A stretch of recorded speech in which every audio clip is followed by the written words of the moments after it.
ଆକାଶବାଣୀ।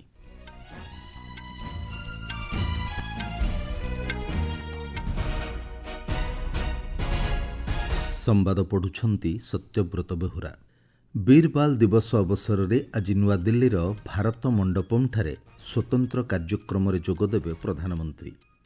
17 ଜଣ ଶିଶୁଙ୍କୁ ପ୍ରଧାନମନ୍ତ୍ରୀ ରାଷ୍ଟ୍ରୀୟ ବାଲ୍ ପୁରସ୍କାର ପ୍ରଦାନ କରିବେ ରାଷ୍ଟ୍ରପତି। ପଞ୍ଚଦଶ ଅର୍ଥ ଆୟୋଗଙ୍କ ସୁପାରିଶ ଅନୁଯାୟୀ ଓଡ଼ିଶା ଓ ରାଜସ୍ଥାନକୁ ଦ୍ୱିତୀୟ କିସ୍ତି ଅନୁଦାନ ପ୍ରଦାନ। କର୍ମଚାରୀ ଭବିଷ୍ୟନିଧି ପାଣ୍ଠି ସଂଗଠନରେ 13 ଲକ୍ଷରୁ ଅଧିକ ସଦସ୍ୟ ସାମିଲ। କାଜାଖସ୍ତାନ ବିମାନ ଦୁର୍ଘଟଣାରେ 40ରୁ ଅଧିକ ମୃତ ଏବଂ ବର୍ଡର ଗାଭାସ୍କର ଟ୍ରଫିର ଚତୁର୍ଥ ଟେଷ୍ଟ ମ୍ୟାଚ୍ରେ ଟସ୍ ଜିତି ବ୍ୟାଟିଂ କରୁଛି ଅଷ୍ଟ୍ରେଲିଆ। ବୀର ବାଲ୍ ଦିବସ ଅବସରରେ ଆଜି ନୂଆଦିଲ୍ଲୀର ଭାରତ ମଣ୍ଡପମ୍ଠାରେ ହେବାକୁ ଥିବା ସ୍ୱତନ୍ତ୍ର କାର୍ଯ୍ୟକ୍ରମରେ ପ୍ରଧାନମନ୍ତ୍ରୀ ନରେନ୍ଦ୍ର ମୋଦି ଯୋଗଦେବେ।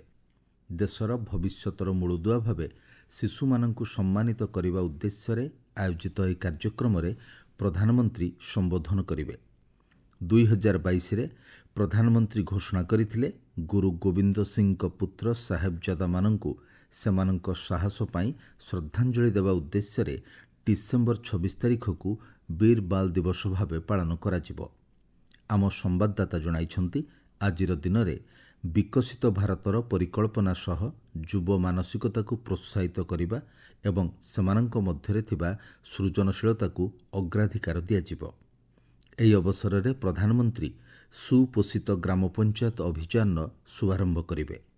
ପୋଷଣ ସମ୍ବନ୍ଧୀୟ ସେବାଗୁଡ଼ିକୁ ସଠିକ୍ ଢଙ୍ଗରେ କାର୍ଯ୍ୟକାରୀ କରିବା ଏବଂ ଏଥିରେ ସକ୍ରିୟ ଅଂଶଗ୍ରହଣକୁ ସୁନିଶ୍ଚିତ କରି ଉନ୍ନତି ଆଣିବା ଉଦ୍ଦେଶ୍ୟ ରହିଛି।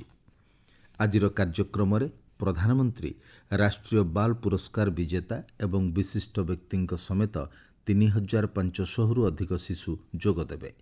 ଏହି ଦିବସକୁ ସ୍ମରଣୀୟ କରିବା ଲାଗି ଦେଶର ବିଭିନ୍ନ ସ୍ଥାନରେ କାର୍ଯ୍ୟକ୍ରମମାନ ଆୟୋଜନ କରାଯାଉଛି। ମାଇଁ ଗଭ୍ ଏବଂ ମାଇଁ ଭାରତ ପୋର୍ଟାଲରେ ଅନଲାଇନ୍ କୁଇଜ୍ ପ୍ରତିଯୋଗିତା ଆୟୋଜନ କରାଯାଉଛି। ବିଭିନ୍ନ ବିଦ୍ୟାଳୟ, ଶିଶୁ ଯତ୍ନ ଅନୁଷ୍ଠାନ ଓ ଅଙ୍ଗନବାଡ଼ି କେନ୍ଦ୍ରରେ ପୋଷ୍ଟର ତିଆରି, ସୃଜନଶୀଳ ଲେଖା ଓ କାହାଣୀ କହିବା ଭଳି କାର୍ଯ୍ୟକ୍ରମ ମଧ୍ୟ ଆୟୋଜିତ ହେବ। ରାଷ୍ଟ୍ରପତି ଦ୍ରୌପଦୀ ମୁର୍ମୁ ଆଜି ନୂଆଦିଲ୍ଲୀରେ 7ଟି ବର୍ଗରେ ସଫଳତା ପାଇଁ 17 ଜଣ ଶିଶୁଙ୍କୁ ପ୍ରଧାନମନ୍ତ୍ରୀ ରାଷ୍ଟ୍ରୀୟ ବାଲ୍ ପୁରସ୍କାର ପ୍ରଦାନ କରିବେ। 14ଟି ରାଜ୍ୟ ଏବଂ କେନ୍ଦ୍ରଶାସିତ ଅଞ୍ଚଳର ପିଲାମାନଙ୍କ ମଧ୍ୟରୁ 17 ଜଣଙ୍କୁ ଚୟନ କରାଯାଇଛି। କେନ୍ଦ୍ର ସରକାରଙ୍କ ପକ୍ଷରୁ ଶିଶୁମାନଙ୍କୁ କଳା ଓ ସଂସ୍କୃତି, ସାହସିକତା, ଉଦ୍ଭାବନ, ବିଜ୍ଞାନ ଓ ପ୍ରଯୁକ୍ତିବିଦ୍ୟା, ସମାଜସେବା, କ୍ରୀଡ଼ା ଓ ପରିବେଶ କ୍ଷେତ୍ରରେ ଉଲ୍ଲେଖନୀୟ ଅବଦାନ ପାଇଁ ଏହି ପୁରସ୍କାର ପ୍ରଦାନ କରାଯାଉଛି। ପୁରସ୍କାର ସ୍ୱରୂପ ପ୍ରତ୍ୟେକ ବିଜେତାଙ୍କୁ ପଦକ, ପ୍ରମାଣପତ୍ର ଏବଂ ପ୍ରଶସ୍ତିପତ୍ର ପ୍ରଦାନ କରାଯିବ। ପଞ୍ଚଦଶ ଅର୍ଥ ଆୟୋଗଙ୍କ ସୁପାରିଶ ଅନୁଯାୟୀ କେନ୍ଦ୍ର ସରକାର ରାଜସ୍ଥାନ ଏବଂ ଓଡ଼ିଶାର ଗ୍ରାମୀଣ ସ୍ଥାନୀୟ ସଂସ୍ଥା ପାଇଁ ଦ୍ୱିତୀୟ କିସ୍ତି ଅନୁଦାନ ପ୍ରଦାନ କରିଛନ୍ତି। ରାଜସ୍ଥାନକୁ 560 କୋଟିରୁ ଅଧିକ ଟଙ୍କା ଅନୁଦାନ ପ୍ରଦାନ କରାଯାଇଥିବା ବେଳେ ଓଡ଼ିଶାକୁ 370 କୋଟିରୁ ଅଧିକ ଟଙ୍କା ପ୍ରଦାନ କରାଯାଇଛି। ଅର୍ଥ ମନ୍ତ୍ରାଳୟ ସୂଚନା ଅନୁଯାୟୀ 2024-25 ଆର୍ଥିକ ବର୍ଷ ପାଇଁ ରାଜସ୍ଥାନର 10,105ଟି ଯୋଗ୍ୟ ଗ୍ରାମ ପଞ୍ଚାୟତ, 315ଟି ବ୍ଲକ ପଞ୍ଚାୟତ ଏବଂ 20ଟି ଜିଲ୍ଲା ପଞ୍ଚାୟତ ନିମନ୍ତେ ଏହି ଅର୍ଥ ପ୍ରଦାନ କରାଯାଇଥିବା ବେଳେ ପ୍ରଥମ କିସ୍ତିର ବକେୟା ସ୍ୱରୂପ 53 କୋଟିରୁ ଅଧିକ ଟଙ୍କା ପ୍ରଦାନ କରାଯାଇଛି।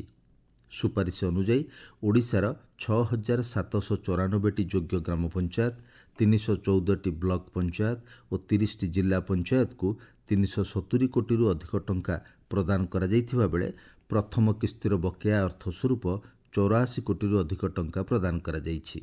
ଏହି ଅନୁଦାନ ରାଜ୍ୟର ପଞ୍ଚାୟତିରାଜ ପ୍ରତିଷ୍ଠାନଗୁଡ଼ିକର ବିଭିନ୍ନ ଆବଶ୍ୟକତା ପୂରଣ କରିବା ସହ ସମ୍ବିଧାନର 11 ଅନୁଚ୍ଛେଦରେ ଥିବା 29ଟି ସ୍ୱତନ୍ତ୍ର ବିଷୟ କ୍ଷେତ୍ରରେ ବିନିଯୋଗ କରାଯିବ। କର୍ମଚାରୀ ଭବିଷ୍ୟନିଧି ପାଣ୍ଠି ସଂଗଠନ ଇପିଏଫ୍ଓରେ ଗତ ଅକ୍ଟୋବର ମାସରେ 13,41,000 ସଦସ୍ୟ ସାମିଲ ହୋଇଛନ୍ତି। ଶ୍ରମ ଓ ନିଯୁକ୍ତି ମନ୍ତ୍ରାଳୟ ସୂଚନା ଅନୁଯାୟୀ ନିଯୁକ୍ତି ସୁଯୋଗ ବୃଦ୍ଧି ଏବଂ ଇପିଏଫ୍ଓର ପ୍ରଭାବଶାଳୀ ପଦକ୍ଷେପ ଯୋଗୁଁ ସଦସ୍ୟଙ୍କ ସଂଖ୍ୟା ବୃଦ୍ଧି ପାଇଛି। ସୂଚନା ମୁତାବକ ଅକ୍ଟୋବର ମାସରେ 7,50,000 ନୂଆ ସଦସ୍ୟ ପଞ୍ଜୀକୃତ ହୋଇଛନ୍ତି। ଏହି ତଥ୍ୟ ଅନୁଯାୟୀ 18ରୁ 25 ବର୍ଷ ବୟସ ବର୍ଗର ସଦସ୍ୟଙ୍କ ସଂଖ୍ୟା 58%ରୁ ଅଧିକ ରହିଛି। ଏହି ସମୟ ମଧ୍ୟରେ 12,90,000 ସଦସ୍ୟ ଇପିଏଫ୍ଓରୁ ବାହାରିଯିବା ପରେ ପୁନର୍ବାର ଯୋଗ ଦେଇଛନ୍ତି। 2023 ଅକ୍ଟୋବର ମାସ ତୁଳନାରେ ଚଳିତ ବର୍ଷ ଏଥିରେ 16.23% ବୃଦ୍ଧି ଘଟିଛି। ମନ୍ତ୍ରାଳୟ ସୂଚନା ଅନୁଯାୟୀ ଅକ୍ଟୋବର ମାସରେ 2,09,000ରୁ ଅଧିକ ମହିଳା ନୂତନ ସଦସ୍ୟ ଭାବେ ଇପିଏଫ୍ଓରେ ସାମିଲ ହୋଇଛନ୍ତି। ଆପଣମାନେ ସମ୍ବାଦ ଶୁଣୁଛନ୍ତି ଆକାଶବାଣୀରୁ।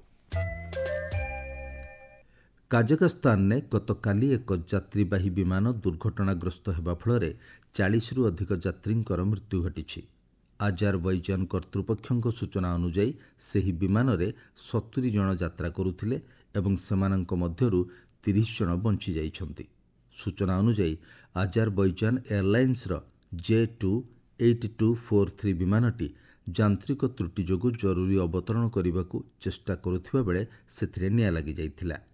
ବିମାନଟି ରୁଷର ଗ୍ରୋଜନି ସହର ଅଭିମୁଖେ ଉଡ଼ାଣ କରିଥିଲା, କିନ୍ତୁ କୁହୁଡ଼ି କାରଣରୁ ଏହାର ଗତିପଥ ପରିବର୍ତ୍ତନ କରାଯାଇଥିଲା। ମିଳିଥିବା ଭିଡ଼ିଓ ଫୁଟେଜ୍ରୁ ଜଣାପଡ଼ିଛି ବିମାନଟି ସ୍ଥଳଭାଗ ଆଡ଼କୁ ଅଗ୍ରସର ହେଉଥିବା ବେଳେ ଅବତରଣ କରିବା ପରେ ନିଆଁ ଲାଗିଯାଇଥିଲା। ଅନ୍ୟ ଏକ ରିପୋର୍ଟ ଅନୁଯାୟୀ ବିମାନଟି ଦୁର୍ଘଟଣାଗ୍ରସ୍ତ ହେବା ପୂର୍ବରୁ ଗୋଟିଏ ପକ୍ଷୀ ଦଳ ସହ ଧକ୍କା ହୋଇଥିବା କୁହାଯାଇଛି, କିନ୍ତୁ ତାହା ଏପର୍ଯ୍ୟନ୍ତ ନିଶ୍ଚିତ ହୋଇନାହିଁ। 2024 ମସିହା ଶେଷ ହେବାକୁ ଯାଉଛି।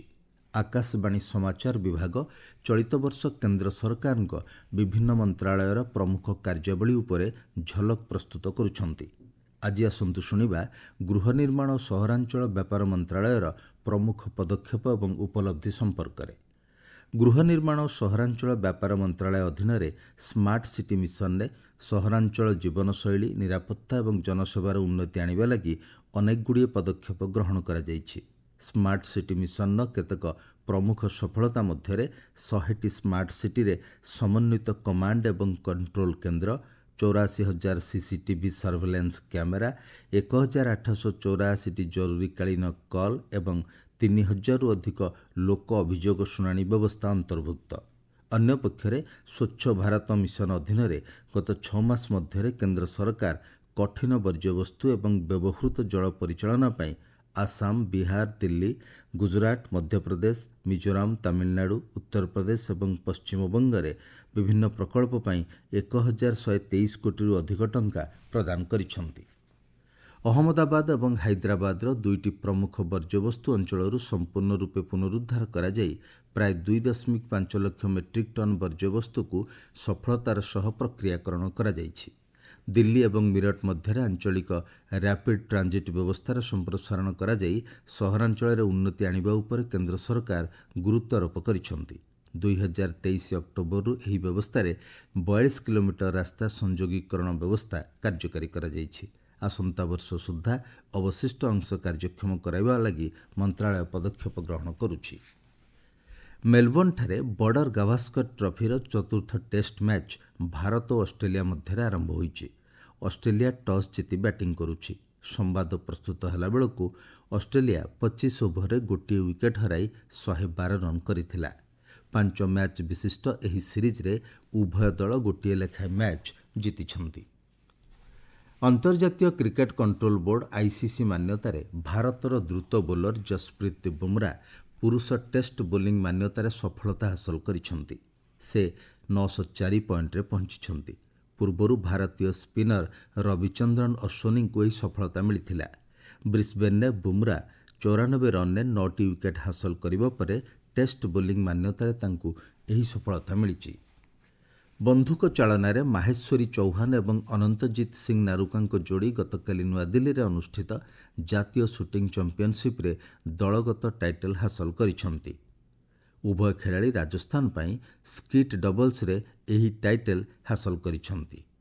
ଏହି ଯୋଡ଼ି ଉତ୍ତରପ୍ରଦେଶର ମୈରାଜ ଅହମ୍ମଦ ଖାନ ଏବଂ ଅରିବା ଖାନଙ୍କୁ 44-43ରେ ପରାସ୍ତ କରିଥିଲେ। ମୁଖ୍ୟ ସମ୍ବାଦ ପୁଣିଥରେ। ବୀରବଲ ଦିବସ ଅବସରରେ ଆଜି ନୂଆଦିଲ୍ଲୀର ଭାରତ ମଣ୍ଡପମ୍ଠାରେ ସ୍ୱତନ୍ତ୍ର କାର୍ଯ୍ୟକ୍ରମରେ ଯୋଗଦେବେ ପ୍ରଧାନମନ୍ତ୍ରୀ। 17 ଜଣ ଶିଶୁଙ୍କୁ ପ୍ରଧାନମନ୍ତ୍ରୀ ରାଷ୍ଟ୍ରୀୟ ବାଲ ପୁରସ୍କାର ପ୍ରଦାନ କରିବେ ରାଷ୍ଟ୍ରପତି। पंचदश अर्थ आयोगों सुपारिश अनुଯାयी ओडिशा और राजस्थान को द्वितीय किस्ती अनुदान प्रदान। कर्मचारी भविष्यनिधि पांठि संगठन में 13 लाख अधिक सदस्य सामिल। काजाकिस्तान विमान दुर्घटना 40 रु अधिक मृत एवं बॉर्डर गाभास्कर ट्रॉफीर चतुर्थ टेस्ट मैच रे टॉस जीति बैटिंग करुछि ऑस्ट्रेलिया।